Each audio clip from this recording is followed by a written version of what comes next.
Salut à tous, c'est Sylvain, j'espère que vous allez bien, que vous avez passé un bon week-end. On attaque une nouvelle semaine avec de nouvelles vidéos de pronos.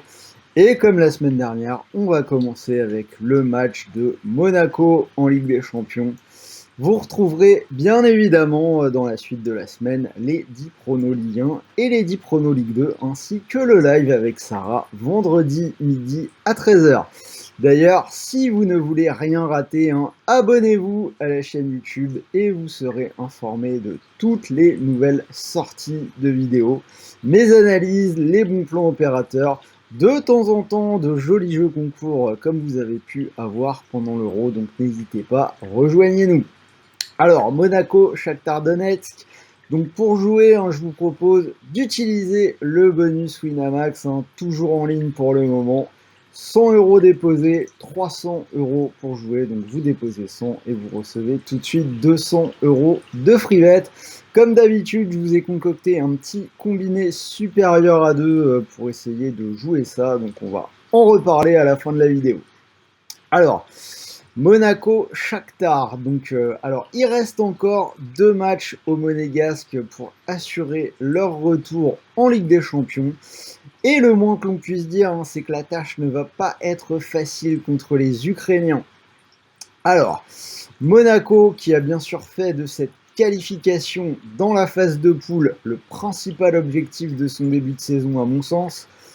Preuve en est le tour précédent qui a été plutôt bien négocié avec 2 victoires contre le Sparta Prague, 2-0 au match aller et 3-1 au match retour, alors que cette double confrontation semblait déjà un petit peu piégeuse à mon sens. Par contre, on a une équipe de Monaco qui paye un petit peu ce début de saison chargé avec un seul point en 2 journées de Ligue 1. Donc on rappelle les résultats, match nul contre Nantes, 1 partout, et ce vendredi, défaite à Lorient, 1-0, but sur penalty de Mofi.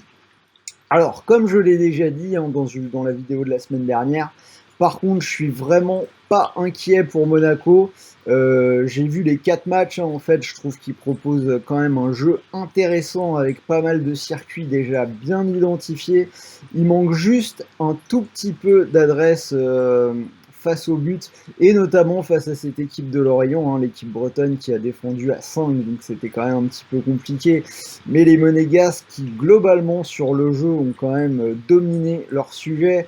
72% de possession de balle contre 28, 12 tirs à 2, et après, comme je l'ai dit, là où le bas blesse, seulement 3 tirs cadrés à 2. Alors on va quand même signaler qu'il y a pas mal de titulaires qui étaient laissés au repos contre Lorient, justement pour préparer ce match contre le Shakhtar. Donc on a des joueurs comme Badiachil, Ben Yedder, Golovin ou Caio Henrique qui n'ont pas commencé le match de vendredi. Alors les 3 derniers sont rentrés, à signaler quand même que Golovin est incertain après être sorti blessé dans ce match de vendredi contre Lorient. Alors, parlons maintenant un petit peu du Shakhtar. Donc, bien évidemment, une équipe habituée à jouer la Ligue des Champions, qui a gagné ses 2 matchs contre le Real l'an dernier, on s'en rappelle, et une équipe qui a vu débarquer sur son banc Roberto De Zerbi, le coach de Sassuolo l'année dernière, réputé pour son beau jeu. Alors, côté résultat, le Shakhtar qui a éliminé les Belges de Genk au tour précédent en remportant les 2 matchs sur le score de 2-1, et une équipe qui a déjà joué 4 journées de championnat pour 3 victoires et une défaite. Alors, comme Monaco, cette équipe du Shakhtar qui a laissé des plumes entre les 2 matchs face à Genk, défaite 2-1 à domicile contre Alexandria. Alors, côté tactique, on devrait vraiment voir des choses intéressantes sur ce match-là. On peut parler de Monaco, le 4-4-2 qui se déforme quand l'équipe est en possession du ballon, puisque Caio Henrique, qui joue latéral gauche dans une défense à 4, devient ailier gauche en phase de possession et joue à la même hauteur que Gelson Martins de l'autre côté. Et on a une construction, une relance qui se fait en partant à 3 de derrière avec Sidibé, Dizazi et Badiachil. On ajoute au niveau de l'attaque, on a Voland et Golovin ou bien Diop, hein, si c'est lui qui joue, si Golovin est blessé. Donc Voland et donc l'ailier gauche Golovin ou Diop qui dézone, donc l'un de son poste de deuxième attaquant et l'autre du côté gauche qui est maintenant occupé par Caio Henrique, hein, si vous avez bien suivi. Et les deux deviennent un petit peu des meneurs excentrés qui empoisonnent les défenses entre les lignes, donc schéma plutôt intéressant. Donc côté Shakhtar, le schéma de De Zerbi, hein, qu'on connaît si on a suivi la Serie A l'année dernière. Donc le jeu en 4-2-3-1 et on connaît ce qui est prôné par le technicien italien.